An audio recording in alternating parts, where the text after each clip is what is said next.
যমুনা তার স্বামীর দিকে জ্বলন্ত চোখে তাকিয়ে বলল, ওই তাল গাছটা যদি পুরুষ হয় আমি দেখতে চাই ওরা পাশাপাশি কেমনভাবে থাকে।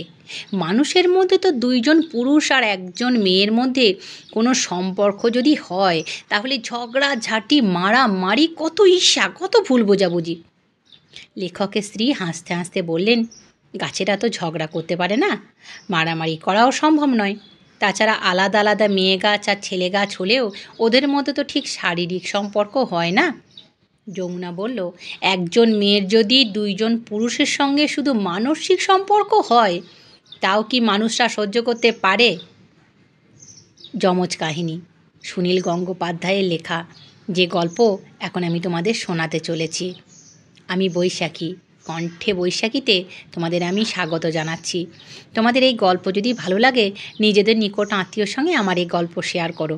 তোমরা কমেন্ট করে আমাকে ভালো ভালো কথা শোনাচ্ছ, তাতে আমি গল্প বানানোর নতুন উদ্দীপনা পাই।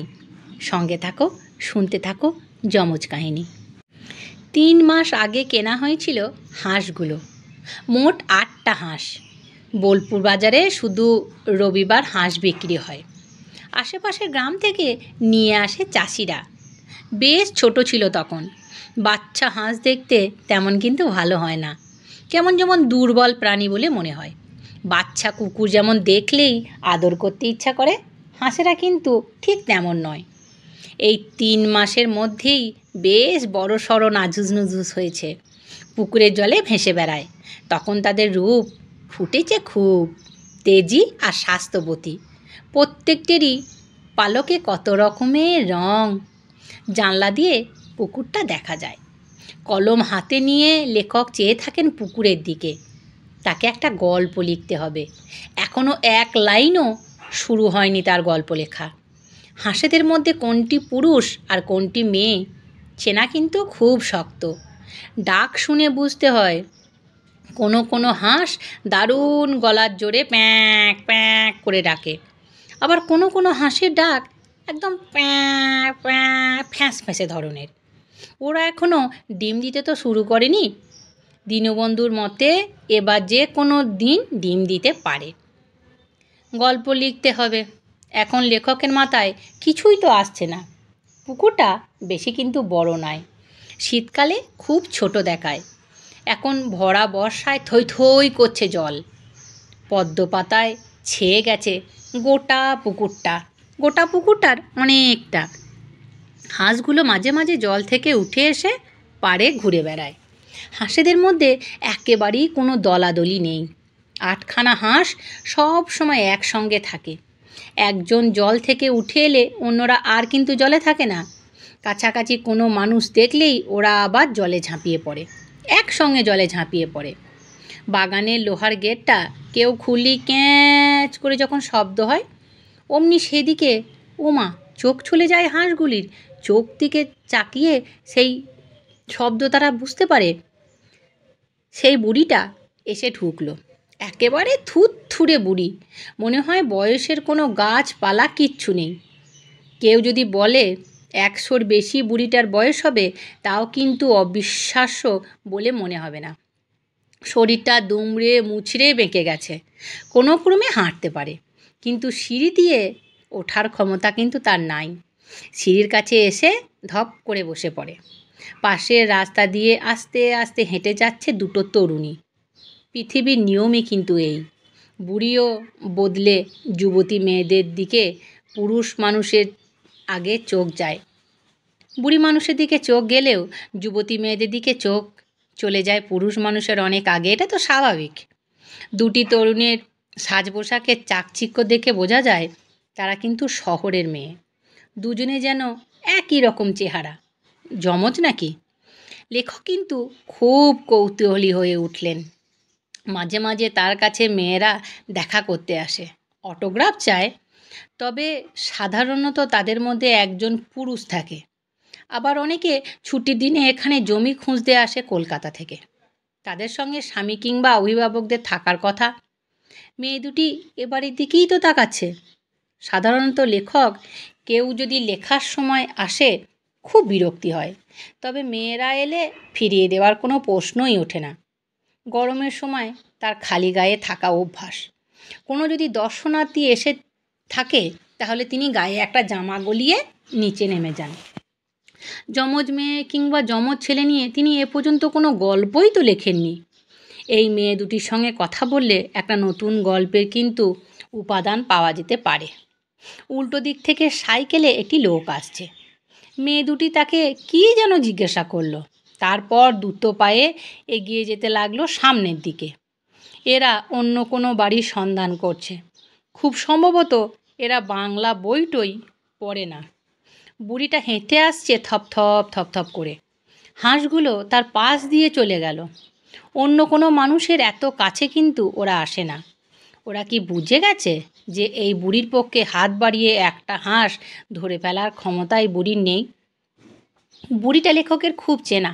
12 বছর আগে শান্তিনিকেতনে এই বাড়িটা করার সময় তখন থেকেই এই বুড়িটাকে দেখছেন। একই রকম চেহারা, একই রকম তার গঠন। এত আস্তে আস্তে কথা বলে প্রায় বোঝাই যায় না।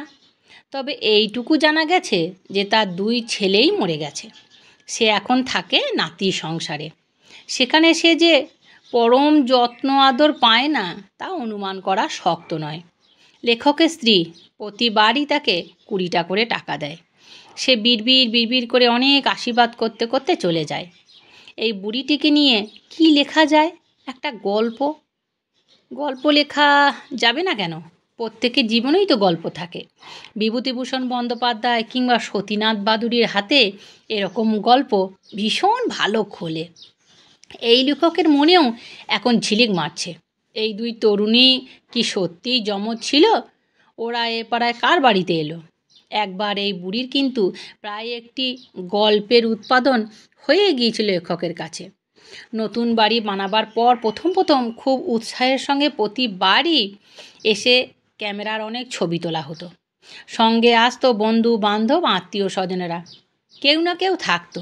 একবার সেই ছবি তোলা হচ্ছিল, এমন সময় সামনে এসে পড়লো এই বুড়ি। একেবারে সামনে দাঁড়িয়ে বলল, ও বাবা, আমার একটা ছবি তুলে দাও না গো, আমার ছবি আমি কখনো দেখিনি। বুড়ির চোখ দুটো ঘোলাটে, দৃষ্টিশক্তি আছে কি না সন্দেহ। যদিও নিজেই হেঁটে হেঁটে আসে। সেবা লেখকের 2টো শালিকা এসেছিল। ছোট শালিকাটি জিজ্ঞাসা করেছিল, ও বুড়িমা, তুমি চোখে দেখতে পাও? মাথা নাড়তে নাড়তে বুড়ি বলেছিল, না গো মা, সব ঝাপসা দেখি। এই যে তোমার মুখখানি ভালো করে আমি দেখতে পাচ্ছি না মা গো, চোখ আমার গেছে। বোঝাই যায় কখনো ছানি কাটানো হয়নি। এর চোখ দুটো প্রায় অন্ধই বলা চলে। ছবি তুললে তো নিজেই দেখতে পাবে না, তবুও মানুষের ছবির প্রতি এমনিই মায়া। গ্রুপ ছবি ছাড়াও বুড়ির আলাদা করে 2টি ছবি সেদিনকে তুলে দিয়েছিল লেখক। কিন্তু দুঃখ ও লজ্জার কথা সেই ছবি ওঠেনি। বড় শালিকার দুষ্টু ছেলেটি ক্যামেরাটি নিয়ে ঘাঁটাঘাঁটি করতে গিয়ে পেছনটা একবার খুলে ফেলেছিল। আলো ঢুকে শেষের দিকে 7-8খানা ছবি পুরো সাদা হয়ে গেছে। পরের বার গিয়ে বুড়িকে কি বলা হবে? লেখক খুবই অস্বস্তির মধ্যে পড়ে গেছিল। শালিকার ছেলের উপর রাগ করাও যায় না। ছোট শালিকা বলেছিল, ওকে একটা অন্য ছবি দিয়ে দিও না, আমার ছবিটাই দিয়ে দিন, ও তো কিছুই বুঝতে পারবে না। এই উপাদান নিয়ে অনায়াসেই একটি গল্প উৎস কিন্তু খুঁজে পাওয়া যায়। বুড়িকে এক সুন্দরী যুবতীর ছবি দেওয়া হলো। সে সেই ছবিখানা নিয়ে আনন্দ করতে করতে চলে গেল। কিন্তু লেখক সে গল্প তো লেখেনি। এর মধ্যে কিন্তু একটা নিষ্ঠুরতা আছে। আসলে পরের বার যাওয়ার পর বুড়ি আর সেই ছবির কথা কখনোই জিজ্ঞাসা করেনি। তার কিছু মনেই নেই। এর নির্ঘাত অ্যালজাইমার্স ডিজিজ আছে। হঠাৎ পুকুরের জলে ছপাত করে একটা শব্দ জোর হলো। লেখক এখনও কিন্তু গল্প শুরু করতে পারেনি। শব্দটা শুনে লেখক কিন্তু চমকে উঠল। এত জোরে শব্দ কিসের হতে পারে? উঠে গিয়ে তিনি অন্য জানলা দিয়ে দেখতে লাগলেন। পুকুরের ধারে পাশাপাশি 3টে তাল গাছ। জমি কেনার সময় থেকেই এই গাছ 3টে ছিল। লেখক যে কোনো গাছ কাটার কিন্তু বিরোধী। তাই বাড়ি তৈরির সময় এমনভাবে নকশা করা হয়েছে যাতে গাছ 3টিকে বাঁচিয়ে রাখা যায়। তারপর পাশ দিয়ে কাটা হয়েছিল পুকুর। এখন গাছ তিনটিকে বেশ মানানসই মনে হয়। ছোট পুকুরটাতেও অনায়াসেই তাল পুকুর বলা যায়। নজরুলের কবিতা আছে না, বাবুদের তাল পুকুরে হাবুদের ডাল কুকুরে, সে কি বাস করলো তারা। অন্য অনেক গাছেরই নারী পুরুষ ভেদ থাকে না, কিংবা সহজে বোঝা যায় না, কিন্তু তাল গাছ একেবারে মানুষের মতনই। তিনটে গাছের মধ্যে প্রথম একটি গাছে জটা বেরিয়ে এলো, অর্থাৎ পুরুষ, কোনোদিনও ফল হবে না। তৃতীয়টাতে পরের বছর ফুল ফুটলো, যথাসময়ে পাওয়া গেল অনেক তাল, প্রায় 30-40টা। মাঝখানের গাছটা এখনও চুপচাপ, নারী না পুরুষ বোঝা যাচ্ছে না। এই তিনটে তাল গাছ নিয়েও তো গল্প লেখা যায়। মাঝখানের গাছটা যদি ফল ফলাতে শুরু করে, তাহলে 2জন নারী 1জন পুরুষ। আর এরাও যদি জটা বেরিয়ে আসে, তাহলে বুঝেই নিতে হবে পুরুষ ও নারী, 1 পুরুষ 2 নারী।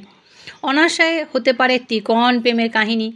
কিন্তু আরম্ভ করা যাবে কিভাবে আরম্ভ করা যায়, কি নিয়ে শুরু করব?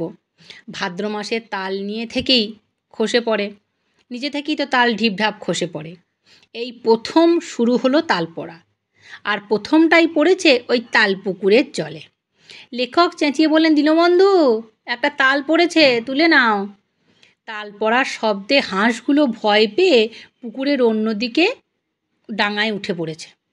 উপরে উঠেই হাঁসগুলো ডানা জল ঝেড়ে ফেলার জন্য ব্যস্ত হয়ে পড়েছে, ঠিক যেমন মেয়েরা স্নান করে উঠে গামছা দিয়ে মাথা চুল ঝাড়ে। মেয়েদের মাথা চুল ঝাড়ার দৃশ্য লেখক দেখল কোথায়? সবাই তো বাথরুমেই স্নান করে, গামছা তো উঠেই গেছে, তার বদলে এখন তোয়ালে উঠেছে। মেয়েরা আর বড় চুল তো রাখেই না। তার ছোট শালিকা ও তার এক বান্ধবী এই পুকুরে স্নান করেছে কয়েকবার, সাঁতার কেটে উঠেও গায়ে তোয়ালে জড়িয়ে চলে গেছে বাড়ির ভেতরে বাথরুমে। আসলে উপমাটা মনে আছে বাল্য স্মৃতি থেকে। ছেলেবেলায় গ্রামে দেখেছে মেয়েরা ব্লাউজ সায়া না পরে শুধু শাড়ি জড়িয়ে নামতো পুকুরে। বিশেষ করে মনে পড়ে যমুনা পিসির কথা। লম্বা চুল ছিল পিঠ ছড়ানো, প্রায় লাফিয়ে লাফিয়ে চুল ঝাড়তেন গামছা দিয়ে, আর কি যেন গান গাইতেন গুনগুন গুনগুন করে। লেখকের বয়সে তখন 10 কিংবা 11, আর যমুনা পিসির 19 কিংবা 20। অন্য অনেক মেয়ে কখনো মনে নেই, শুধু যমুনা পিসির চেহারাটা এখনও স্মৃতিতে কেমন জলজল করে। সেই যমুনা পিসি এখন কোথায়? ওহো, তিনি তো আত্মহত্যা করেছিলেন গায়ে আগুন লাগিয়ে। তাই নিয়ে গ্রামে কি হইচই, কেন আত্মহত্যা করেছিল, কী কারণে আত্মহত্যা করেছিল মনে নেই। কিংবা ওই বয়সের ছেলের সামনে কেউ এ বিষয়ে হয়তো আলোচনা করে না। ওই যমুনা পিসিকে নিয়ে কি গল্প লেখা যায় না? একটা কুমারী মেয়ের আত্মহত্যা ঘিরে অনেক রহস্য রোমাঞ্চ থাকে না? অনেক কিছু তো বানানোও যায়। একজন লেখকের পক্ষে এসব তো খুব সোজা। তবুও কলমে একটা শব্দও লেখা হয়নি। প্রথম বাক্যটি লেখাই আসল কাজ, তারপর তত্ত্বরই এগিয়ে যায়। যমুনা পিসির সঙ্গে আর একজনের মুখের খুব মিল আছে, তার নামও যমুনা। কিন্তু যমুনা নামটি এখনও কিন্তু পুরনো হয়নি। সেই কবে প্রমথেশ বড়ুয়া স্ত্রীর নাম ছিল যমুনা, প্রথম দেবদাস ফিল্মের নায়িকা। লেখক সেই ফিল্ম দেখেননি। আজও কোনো কোনো মেয়ের নাম যমুনা হয়। আত্মপ্রকাশ উপন্যাসের নায়িকার নাম যমুনা ছিল না?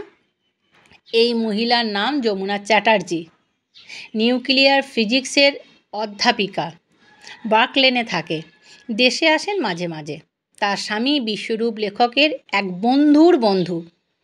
গত বছর যমুনা আর বিশ্বরূপ শান্তিনিকেতনে বেড়াতে এসে 2 দিন থেকে গেছে এই বাড়িতে।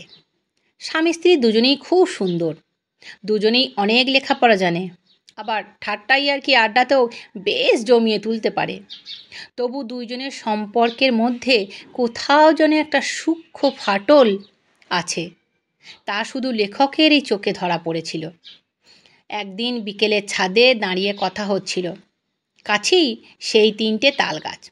যমুনা চ্যাটার্জি নিউক্লিয়ার ফিজিক্সের এত বড় পণ্ডিত হলেও তাল গাছ যে নারী পুরুষ আলাদা আলাদা হয় তা কিন্তু তার জানা নেই। শহরের অনেক মেয়েই জানে না। যমুনা চ্যাটার্জি প্রথমে তাল গাছকে মনে করেছিল নারকেল গাছ।